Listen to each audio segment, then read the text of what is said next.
올해 한 해 수고했고 내년에도 건강하고 내년에도 열심히 하자. 제오센티 SW 화이팅!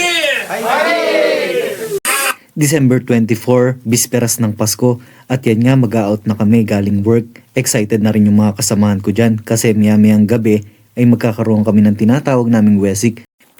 Paano nga ba namin sinasalubong ang Kapaskuhan dito sa ibang bansa? Tara guys, samahan nyo akong alamin ang isa sa pinakamagandang culture dito sa bansang South Korea, ang tinatawag naming wesik or company dinner. Anyong JD Sense, at yan nga galing work ay dali-dali na akong naligo at nag-prepare, nagbihis. At syempre naman, isuot natin ang ating pangmalakasang outfit. Pinili ko nga dyan yung trench coat.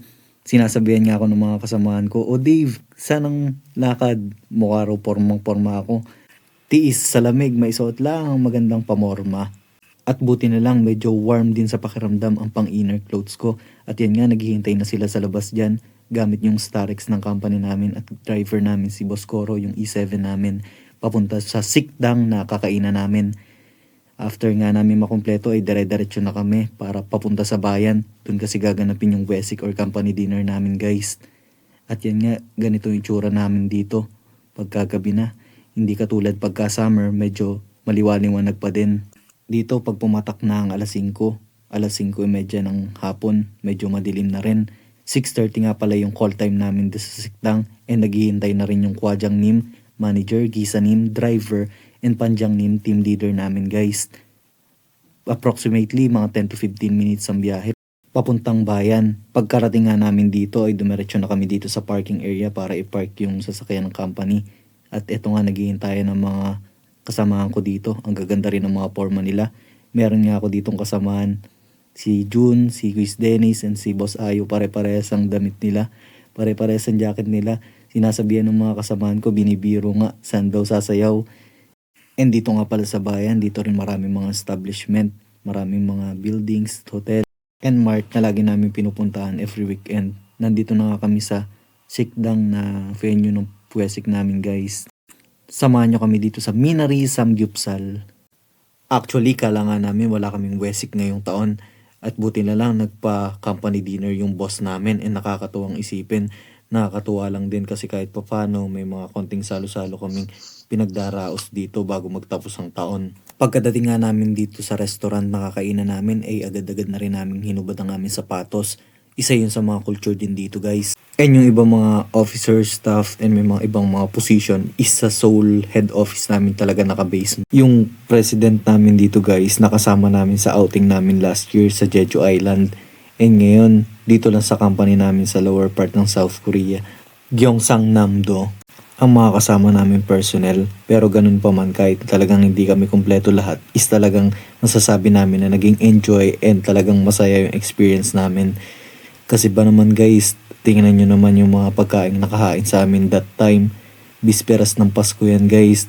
Maya-maya nga'y tinagaya na ako ng driver namin dyan. And isa pa sa mga culture nila dito na kapag magbibigay ka or tatanggap ka is dalawang kamay dapat ang nakahawak sa bagay na yon. Ito nga ang sabi sa amin ng aming team leader. 올해 한 해 수고했고 내년에도 건강하고 내년에도 열심히 하자. 제오센티 SW 화이팅!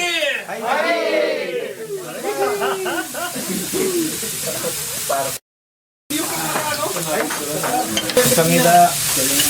Na-video mo yun? Na-video ko yung pag-ulam nyo. Hindi yung na-videoan? Na-video ko yan. Nagiging thankful and natutuwa lang din kami talaga sa mga ganitong pagkakataon. Kahit papano nagkakaroon kami ng bonding and nakikilala talaga namin ng isa't isa, lalo na yung mga Koreans na kasama namin sa company. Oo, minsan mahigpit sila, oo minsan masungit, minsan talagang pinapamadali kami palagi, pinapagalitan, and syempre part din kasi talaga ng trabaho mo yun. Pero once na nakasama mo sila outside the company, talagang masasabi mo na masarap din sila at masaya din silang kabanding, and masasabi mo na marami ka rin matututunan sa kanila, and marami rin silang may input na maaari mo ma-apply once na nasa trabaho ka, and every time na kahit na nasa labas ka na ng company or outside work na. Kaya ikaw na nanonood nito, nasa abroad ka man or nasa Pilipinas, nasa malayong lugar man ng iyong pamilya, Sana lagi mo silang ipagdasal na sana lagi silang nasa maayos na kalagayan. At sa ganitong pagkakataon, iba't iba ang pinagkakaabala natin sa buhay. Sa ganitong pagkakataon, kung nasa Pinas tayo, naiisip natin, nagiging abala na tayo sa paghahanda ng pagkain para sa bisperas ng Kapaskuhan. Yung iba naman nagiging abala rin sa trabaho. At buti na lang kahit papano may ganitong pagkakataon na kahit papano sumasalo sa aming mga kalungkutan. Kasi sa mga ganitong pagkakataon, mas lalo namin nararamdaman na kailangan kami ng aming pamilya. Every time na may mga special occasion, nakakatuwa or nakakamiss din na nasa Pilipinas tayo. Pero wala eh. Kailangan nating harapin ang realidad na isa tayong OFW at kailangan natin magsakripisyo para mabigyan natin ng magandang buhay ang ating pamilya. At nakakatuwa lang ding isipin at nakaka-inspire yung mga OFW na pinipili ang manatili sa ibang bansa para magsakripisyo, para maglaan ng oras, para sa ikagaganda ng buhay nila.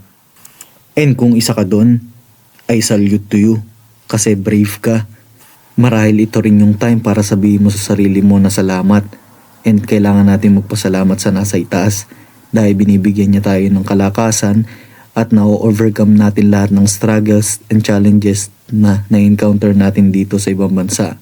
So ito nga pala kami guys, bali 14 kaming Pinoy dito sa company namin.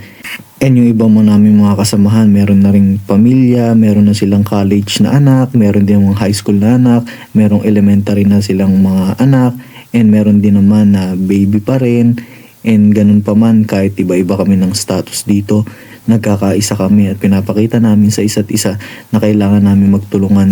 So ito guys, yung isa sa mga magagandang culture nila dito sa Korea. So ginagawa to yung ibang company once a month. So yung tinatawag namin Wesik or company dinner. So dito nga pala yung kinain namin guys, ayan, taob na rin. Pati nga yung soju na ilang bote talagang naubos na rin nila. Yung nagustuhan ko din dito talaga is yung parang burger patty nila na talagang nakarami din ako. And syempre hindi mawawala dito yung masustansyang side dish nila. Yung mga vegetables like kimchi and yung iba pang mga gulay na hindi ko rin pa alam din ang tawag eh. O siya, hanggang dito na lang muna ulit yung video na to.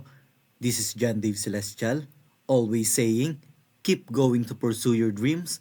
Annyeong! Peace!